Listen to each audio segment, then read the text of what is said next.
Greetings once again, my friends, and happy Friday afternoon. I know I've got an extra video for today, but I figured you guys would appreciate it.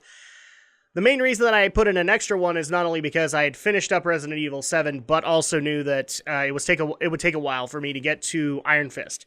So, without further ado, welcome to Drak Vlogs and my vlog on Episode 1 of Marvel's Iron Fist on Netflix.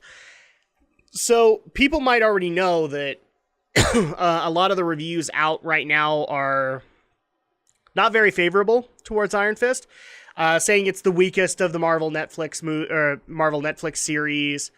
And so I kind of, after seeing a lot of those reviews, I kind of walked in going, okay, it can't be that bad, because obviously we've had a really good pace. And so with that, I kind of walked in a little wary, thinking that it wasn't going to be that bad, and I kind of wish I hadn't, because it isn't as, at least to me, and again, this is the pilot, I'm not with everybody else. I actually think it's okay. So let's go ahead and get into it. The majority of the plot is basically dealing with Danny Rand, aka Iron Fist, coming home after being gone for so many years. He spent time, or the way that the story goes is that he spent time in a Himalayan monastery and learned kung fu and all that, and I'm not going to go too much into it because I have a feeling the story is going to get shown. But Danny Rand returns to New York after so much time. He actually tries to go to his dad's business, Rand Enterprises, and in turn encounters, well, he's trying to meet with his dad's partner, Harold Meacham, and in turn meets his son and daughter, Ward and Joy Meacham, while trying to get into the building and avoiding security. For some reason, they don't really want a guy posing as Danny Rand to walk into the building. And he tries to explain to them that, yes, he is Danny Rand, and we find out later that, according to what they believe, as well as the rest of New York, Danny Rand, as well as his father Wendell Rand and his mother Heather Rand, all died in a plane crash in the Himalayas. And no bodies were found, no plane was found, nothing was left, is the way that the story goes. And so Danny has to deal with the struggle of nobody believes that he is alive. He has to figure out, okay, how do I prove to people that I am? Because there really is no evidence. He was 10 to 12 when he went off on this plane trip, so there's no physical evidence that he couldn't go in and get a blood test because there is no DNA evidence on record of him, and there might be of his dad, but he kind of goes off the impression that there isn't. So, well, that, and he doesn't have a sample of Wendell Rand's DNA, so that's a more difficult process.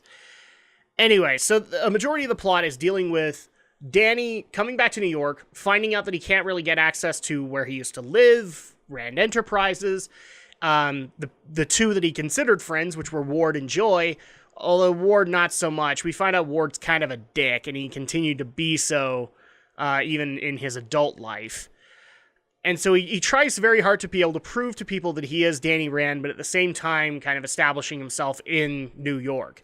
One of the ways that he does that is he befriends a local hobo who, helps him to figure out why he can't find Harold Meacham and why, and internally why people think he's dead, or why people won't talk to him because they think Danny Rand is dead.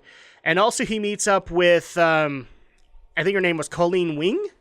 It's one of those things where I'm not entirely familiar with the Iron Fist comics, so any side cast or anything like my knowledge, again, like with Luke Cage, is I know that when they become the heroes for hire kind of thing. So I know the origin of Iron Fist, but I don't necessarily know like the side characters or anything like that. But apparently she is one. And so he actually meets with Colleen and finds out she's trying to get martial arts classes going, and actually offers to come in and teach these classes. And she kind of turns him down, but then we start to see another problem where after so many approaches to him, to Joy, and to Ward, Ward eventually sends his security detail, who are, I guess, also his hitmen, off to kill Danny. And this actually leads into